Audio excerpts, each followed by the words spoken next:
What does it mean to experience a moment in time? A moment of light or of utter darkness. A moment of joy that passes in the blink of an eye. Or a moment of sorrow that seems to hang around forever.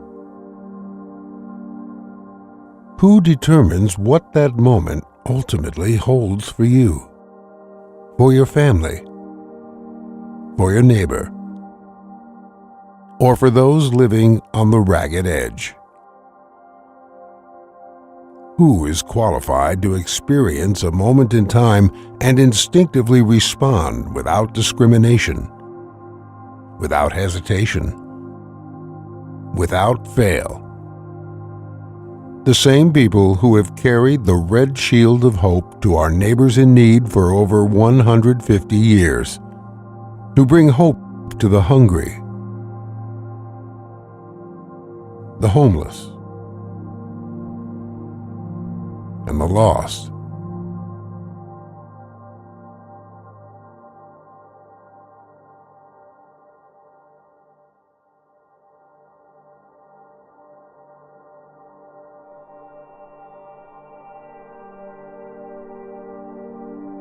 I was 12 years old.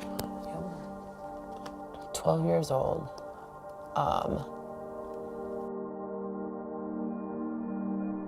I started with marijuana, and then all in that same year, when I was 12, I was in 6th grade. I used cocaine, I used acid, I used inhalants, I used alcohol, I used stimulants. And it just started from there. And then never stopped. And I didn't really see a problem with it. I didn't know what it was gonna do to me at all. What you got?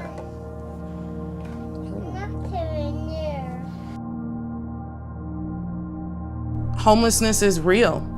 And I think a lot of people feel like, oh, well, if you're homeless, you're just staying downtown on the streets. No, there's single mothers that are homeless, single fathers that are homeless. It's a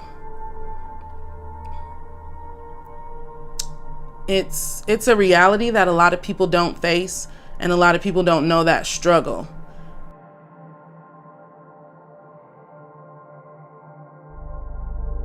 I come from a family of 13, and we was poor. We was poor, of course. And I know what it's like to have to go to somewhere to get some help for something.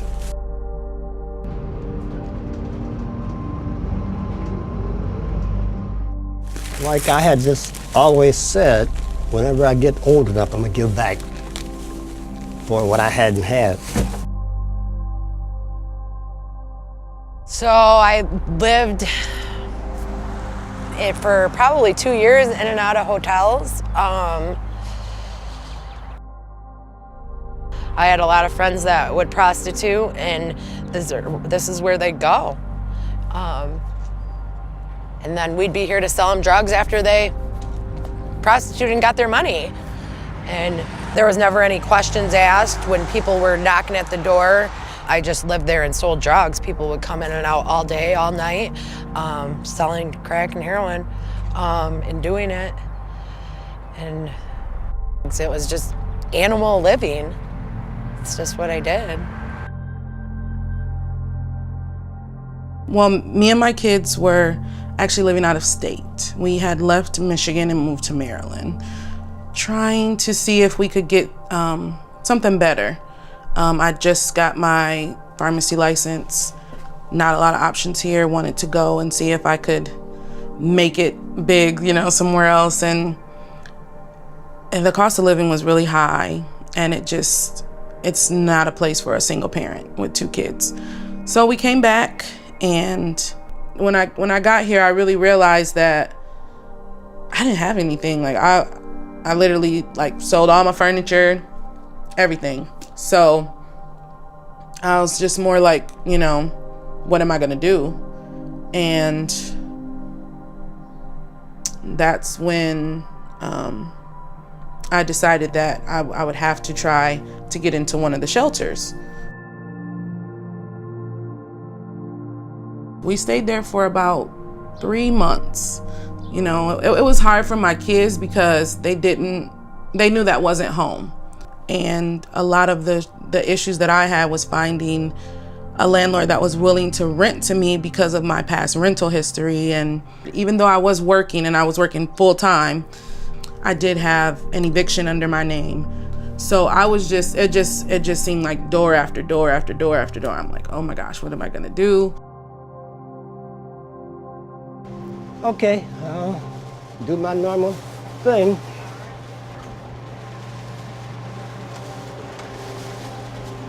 We have one ticket and she's requesting no turkey. And she would like some chicken wings, and I do have some. I've used this pantry some time ago. I wasn't working, my wife was the only one working. We had no income coming in. I had to come up here that one time when I felt so down and out that I felt bad that she had to work and I'm just sitting up at home doing nothing. So I said, let me get up off my butt and go do something. And I came up here, started volunteering, and it seems like everything just turned around.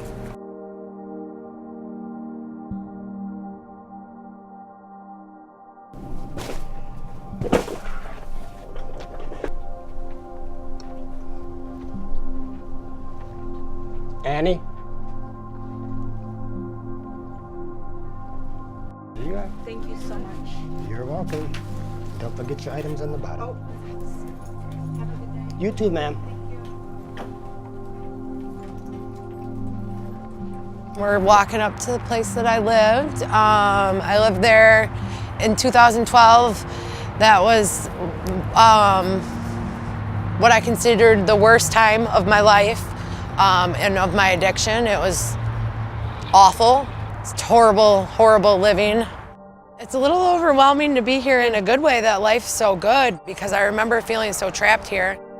I think that's why they call it a trap house, because it was a trap house and I was trapped there. The last week of my active addiction, I had spent over $10,000 injecting in my neck. My veins in my arms were gone. I reversed probably 10 overdoses in this house, saved 10 lives with that medication, Narcan. It's scary, really, really scary. But I left to go to Turning Point from here, and that saved me to have that opportunity, because this was the worst living conditions I ever lived in. Okay. And so I came up here 7 years ago. I'm still here. Like I say, I enjoy what I do.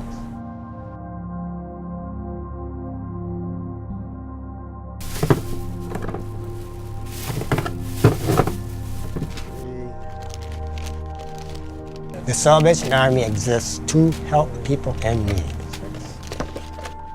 If the food pantry shut down, there'd be a lot of people starving or trying to make ends meet the best they could. It'd be either buy groceries or get my medicine. It'd be just as simple as that. Like I say, they gave me something, let me give it back to them. It was a long journey.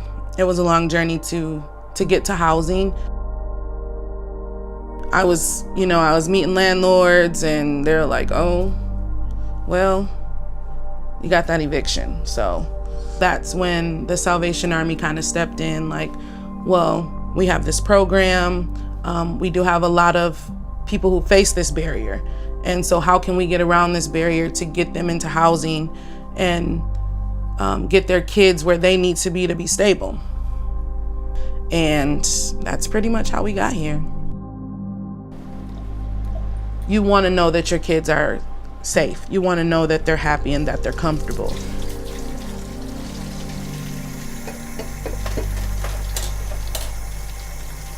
Having a home is everything. Like, it's safety, It's comfort.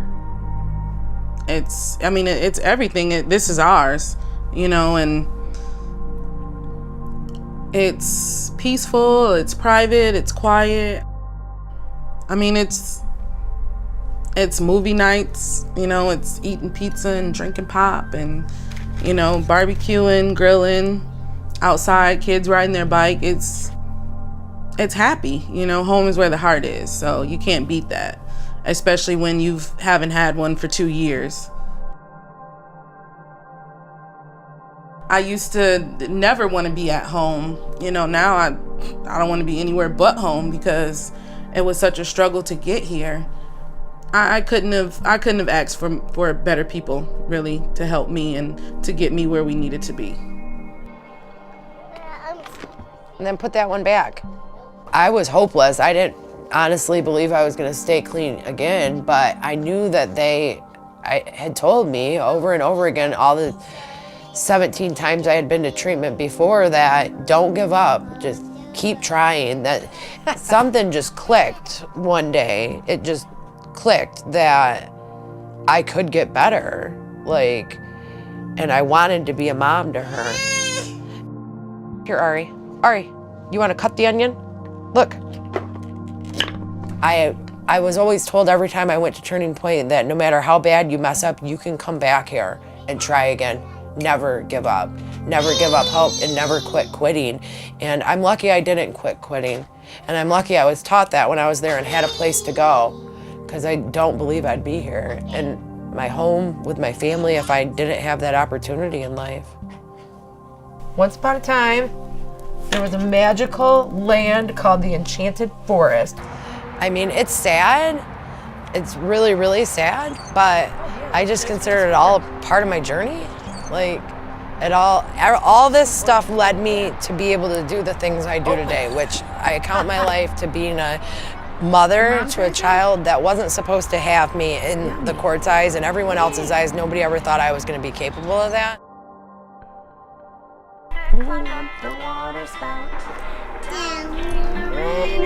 Wash the spider out. Or the big caterpillar on the wall. This does amaze me that I can just sit and be content. I'm sitting here thinking, oh, well, my life's boring, but it's not. It's just life now, And life was so messed up before that it is amazing that I can have a simple life now, though.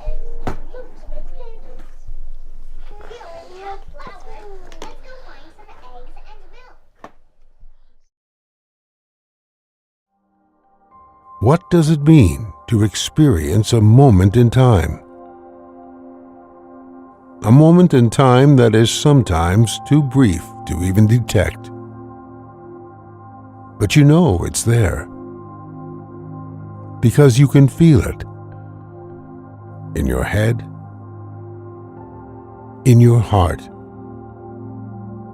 A moment in time to ignore, or a moment in time to respond.